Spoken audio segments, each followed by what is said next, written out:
incrível aqui da RBS tocando tudo isso. Obrigado. A partir dessa ideia. O Ivan tem muito a ver com isso. Eu tô o agitado. Ivan- Boa tarde, Ivan. Pô, até Ivan deu esse bastante- programa só saiu por causa minha. Numa daquelas reuniões que tu foi com o crachá certo, né, Ivan? Esse aqui, Não é possível, É o cara. meu crachá. Devolve o meu crachá, cara. meu crachá. Vem, fecha em mim aqui, ô professor.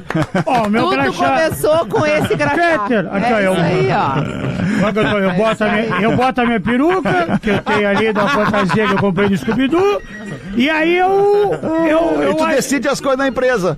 Quem Com o meu crachá. Bom, Tá bem. Marco Gomes eu tirei, o programa delas eu que fiz, Verdade. entendeu? Foi Igor, tu tirou. Copa quem? Foi Igor. Fui eu. Foi Igor, tu tirou. Quem não gosta de mim. Aí e Copa do Mundo eu que tô decidindo quem vai. Tá bem. Pedro Ernesto eu que vou mandar. Nada como ser influente na Nada empresa, como ser né?